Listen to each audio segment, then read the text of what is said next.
Hello everybody, it's Craftin Just Because with Cowan, and today we are doing our 12 days of Christmas and we are on day 4.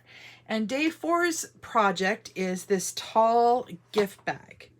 So we're going to be making this project, and it's very simple. It was inspired by Wendy Cranford. I just changed up how we did the top of it, and I use designer series paper instead of cardstock.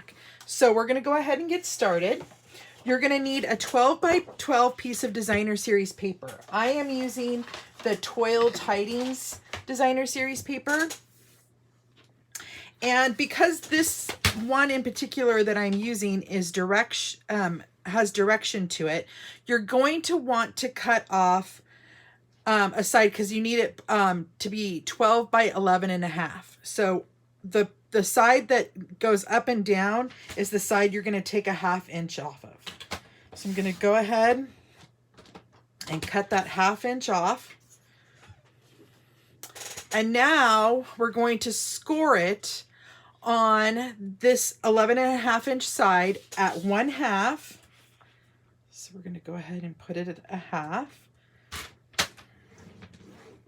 And then we're going to score it at 2. And then we're going to score it at 6. And then we're going to score it at 7.5. Now we're going to turn it 90 degrees. And on that 12 inch side, you're going to score it at 1.5 inches, at 9 inches,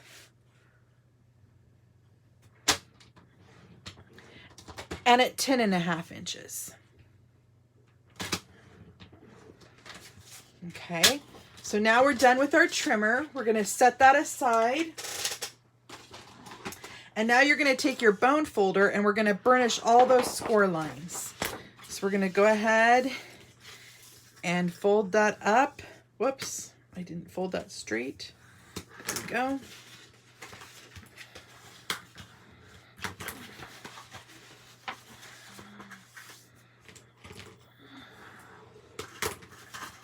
So because we're using designer series paper instead of cardstock, you can use whichever you prefer, but you wouldn't want to put something real heavy in this. I'm going to put a scarf in mine, so it really didn't matter the weight. And let's see here, where's that score line? It's hard to see the score lines on this designer series paper. Now on that top one, you're going to actually fold it in the opposite direction. Okay, so now we've done that. Now you're going to go back down to your bottom, and on these 1.5 inch, where the 1.5 inches is, we're going to cut up to that first score line. And then you're going to wedge onto the square.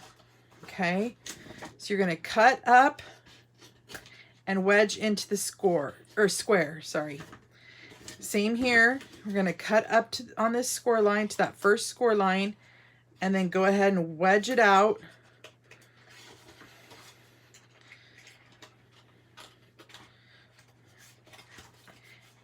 And we're going to cut up on this score line, and I'm going to wedge it out.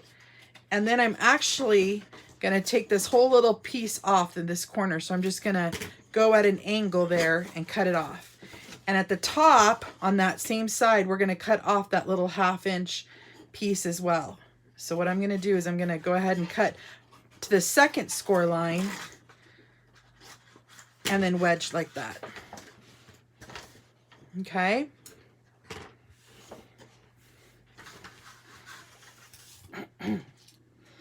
Now, what we're going to do is we're going to add tear and tape.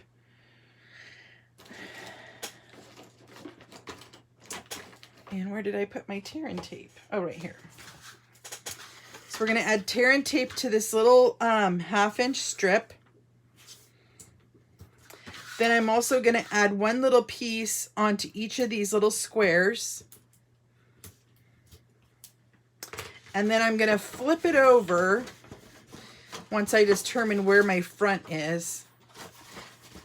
And on the piece that is closest to the 1/2 inch strip, I'm going to add 2 pieces of tear and tape on the inside. Okay. Now you're just going to take your release paper off, and then you're going to fold this over. I like to run my bone folder over that, just like that. Then you're going to go like this, and you're going to put in those tabs that have the tear and tape. We're going to release. I'm going to put you up just a tiny bit. We're going to take the release paper off these little tabs.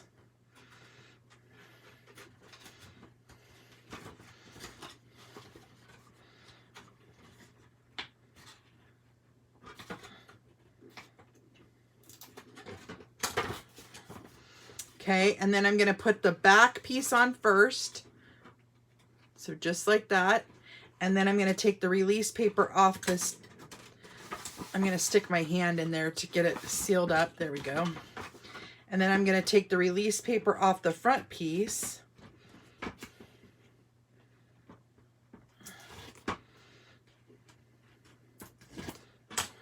And then you're going to seal that shut. Okay. So now you've got your box here.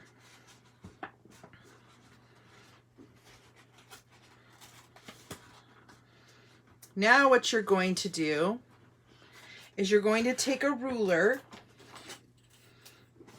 and on that top part, you're going to come in at 1 1/4 inch, and you're going to make a dot. And then at 2 3/4 inch, you're going to make a dot. And that's where we're going to punch our holes. So let me grab my hole punch here. So I'm going to hold those together, and I'm going to punch out the hole, and then punch out the hole. Just like that. Okay. Now we're going to set this aside for just a moment, and we're going to come in with our layering ovals. And what I did is I did the largest oval in a very vanilla piece. I did the next largest in a garden green piece. And then I did a smaller oval in very vanilla. And we're going to go ahead and stamp. And what I did is I took from the stamp set Still Scenes. And I'm using the Season's Greetings and this little house, because the house reminded me of the house that's on here. And I just kind of put it briefly on the block. It's not all the way on the block, only because I'm only going to be stamping mostly the trees. So I'm going to come in with my garden green, stamp that up, get it right in the center there, just like that. I actually didn't get that in the center. I'm going to go ahead and do the back.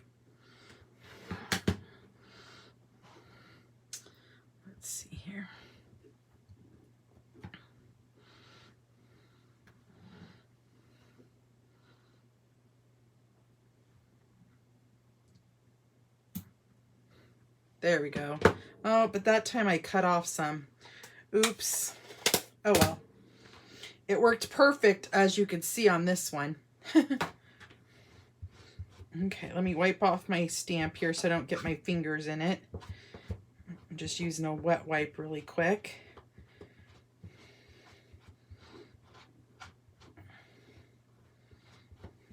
Okay. Now what I'm going to do is I'm going to go ahead and layer these 2 pieces together with my liquid multi-purpose glue.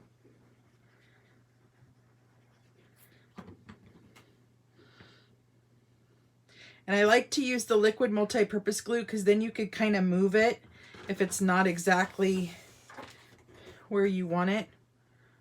It gives you a minute to get it down.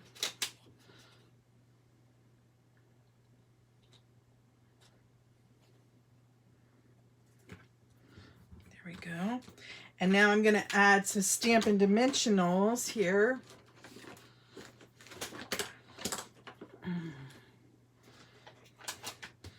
To the smaller oval here.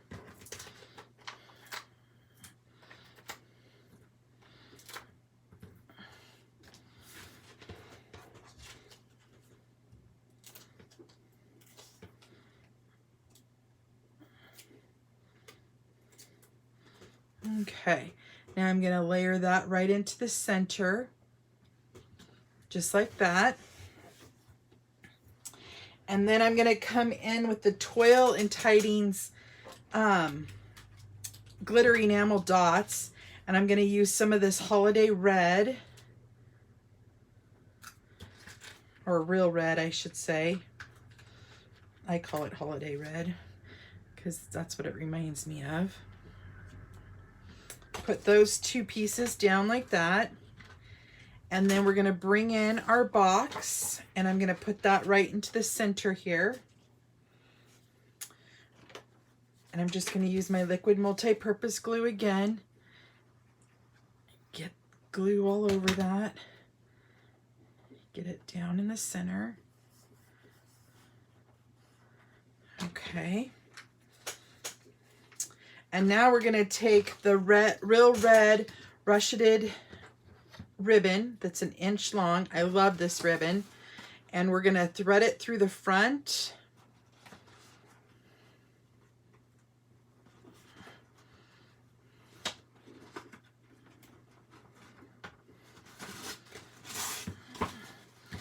And then we're going to thread it through the back into the front. And this ribbon is so easy to play with and to tie into a bow. You will not be disappointed. I'm not disappointed in any of Stampin' Up's ribbons. I think I say that in every video. Okay, so now I'm just going to go ahead and tie up my bow.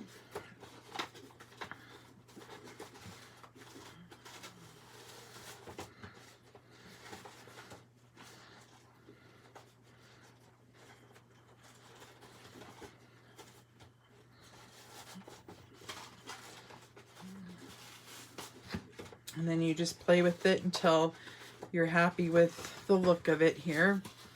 Got to get it nice and tight.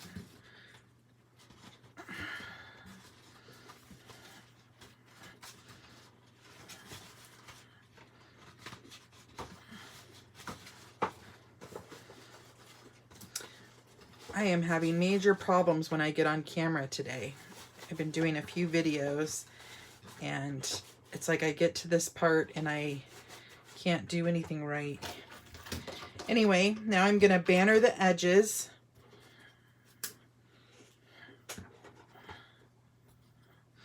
And I might play with this ribbon or bow just a little bit more, but for right now, that's good. But that's your project for today. My goal was to bring you some projects that you can easily gift, and this is one that is really quick and easy and kind of, you know, makes a statement when you give somebody a gift in one of these. So I hope you enjoyed. Thank you guys for watching, and I will see you tomorrow with day 5. Bye-bye.